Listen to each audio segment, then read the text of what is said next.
Now, at the end of it, when you are into world of investment, you take call. There is a saying that not taking call is a worst call than taking at least one wrong call, because you take call. But when you take a call, intuitively there is always some element of a judgment.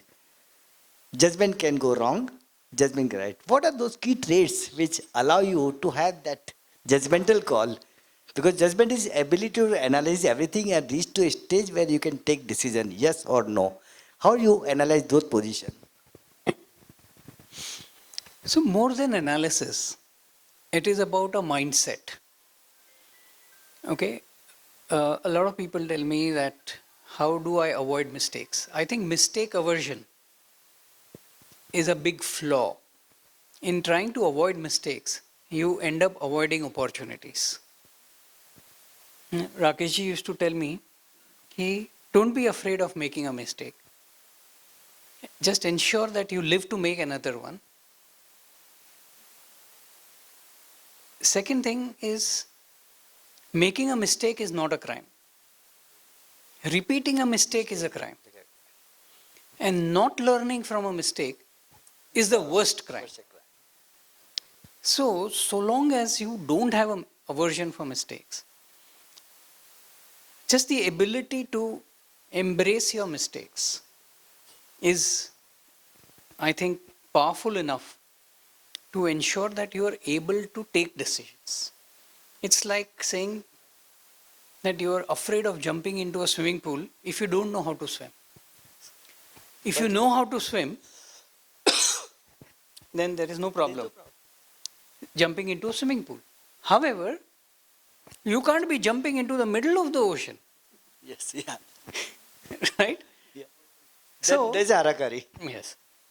So, first of all, don't have an aversion for mistakes. Second, what is a mistake and what is not a mistake is never known now. It is known 3, 5, 10 years down the line. So, learning and understanding that what is a mistake and making that judgment that this was a mistake is 5, 10 years down the line. But that's an experience. Yes. So again, I'll quote Rakeshji. Good decisions comes from good judgment. But good judgment comes from bad decisions. Bad decision. Experience. Right? So well said. Yes. So, it is an iterative process. Learn to embrace that iterative process. Lastly, people only think that where you have lost money is a mistake. And that is not the right way to think about it. Where you have lost opportunity is much worse of a mistake than actually losing money. So, understanding that opportunity cost can also be a mistake is a big mind shift. When you start thinking of your mistakes in that way, it changes your perspective. Lastly, the attribution of mistakes is very important for you to be able to learn from them. If you don't know why you made the mistake in the first place, how will you learn? Right? But to make the right attribution takes a lot of reflection and introspection, as well as iterative thought process. If you come to the wrong conclusion about why you made the mistake, you will make the wrong rectification, which will actually sow the seeds of a bigger mistake. That's true. Right? Therefore, having the right attitude and approach to mistakes is mandatory for you to be able to do well. So well said. And again, the same thing, and I relate with what you say and what we have interned at Singhi, where a very clearly well-defined statement that business is a risk we all know, but not taking risk in a business puts business into a risk. So better take risk, but take calibrated. That's what your mistakes and such things are vulnerability. Now, coming to a point that you very rightly said that you have to identify your early sign of mistake because mistakes are bound to happen. When you are running on the road, you are going to make some mistake, whether your mistakes or others' mistake. How do you identify that based on your 35 years of experience? The early sign of mistakes, how do you relate with that? That I'm going wrong somewhere or something is amiss. What is that? Yeah. So as I explained to you, when you take a decision, you take it on the premise that you are investing in a gorilla. Yeah. Okay? Yeah. But at that time it's a baby, so you're not sure whether this is a gorilla or a monkey. And it is not humanly possible to know in perfect hindsight that every time that you invest, you are investing in a gorilla. However, as time goes by, it becomes more and more apparent whether or not it is a gorilla or a monkey. In 2017 Economic Survey of India, they used a phrase that there are 6.6 crore small and medium enterprises or business enterprises in India. Some of them are children, some of them are dwarfs. So the height of both children and dwarfs is the same. However, you know for a fact that dwarfs are never going to grow taller, whereas the children will grow taller. So, understanding the difference between gorillas and monkeys or between children and dwarfs is imperative to uh, make this decision. And that comes from our experience only. No, but even if you make a wrong decision, within some time, it becomes evident because they no longer display the characteristics of a gorilla or of a children, of children. So once you know that this is not what I thought it was, it is up to you to make a dispassionate correction of that mistake. But there is a human nature to justify their action that, oh, I did everything right, but because of this, because of that, because of my advice, wrong advice, blah, blah, a mistakes, and then I end up repeating the same mistake or cover up the mistake so that I should not be feeling bad in front of my ecosystem.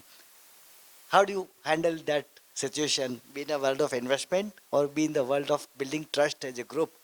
Both are nothing but your ability to observe how many risks and mistakes were made and correct it. So, building a process whereby you take responsibility for all your decisions. You've seen us making mistakes in investing, Yes. Mahesh bhai, and you've seen that once we realize our mistakes, we don't blame the promoter. We don't blame the investment banker. We blame ourselves. We are mature adults taking our own decisions. Nobody puts a gun to our head. We take those decisions. We blame ourselves. And we move on in life. Sometimes we can rectify the mistake. Sometimes we are not in a position to rectify the mistake. So as that famous phrase is, God give me the strength to bear that which I cannot change. God give me the courage to change that which I can. But above all, God give me the wisdom to realize the difference between the two. If I focus on the mistake that I have made, which I am unable to change, then I will spend valuable time, energy, and mind space in that. Rather, I deploy it for my next decision and create value out of that decision. Therefore, once you realize a mistake, you decide, is this rectifiable or not? If it is rectifiable, rectify it. If it is not rectifiable, bear it, move on in life. Don't make a burden on your head that you have made a mistake. Yes. And you've seen Yes, such many ways. situations with us. Yeah.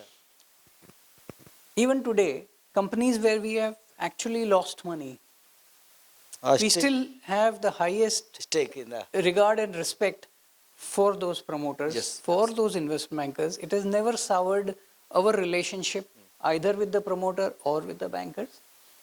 As I said, making a mistake is not a crime. Not learning from a mistake is a crime. So as we say, either you learn or you earn. But you get something out of it, is sure. Yes. Now these are the kind of market for last couple of years, and this happens every 5 7 years with a bull market, and everything looks up and optimism come. And the dilemma comes that something may go wrong, the hunch feeling. So in the market like that we are today, where because of liquidity or because of this, it looks bullish and everything looks. But there's a hunch inside that there may be something wrong. I'm doing everything right, but my counterpart may do something wrong. And the sector and the market goes for a toss. That happened to steel sector, it went to power sector, it was to infrastructure. Many ways, when it becomes too sexy, it create a market pressure to allocate more capital, take more risk, and then creates a market bet for others. So how do you have a situation there way to enter and which to enter? Because at the end of it, each company is business as a cycle, some 3 months, some 3 years, some 10 years. But cycle turns for sure. How do you tide against those cycles, and how do you understand that when to enter and when to exit? So, as I said, I don't spend any time or focus trying to identify when to enter and when to exit. I spend all my time and focus on what to enter into and what to exit. Understanding whether it's a gorilla or a monkey. Understanding whether it is a child or a dwarf. And as compared to the situation where you say that, things may go wrong. Look, I cannot time it and things may go wrong. However, when things go wrong, what happens? There is volatility, there is fear, there is greed, etc. There is this beautiful poem called If by Rudyard Kipling. And it says, if you can keep your head when all others around you are losing it, right? Then that is the best position to be in. And one famous American investor said it beautifully. He was asked, how are you investing?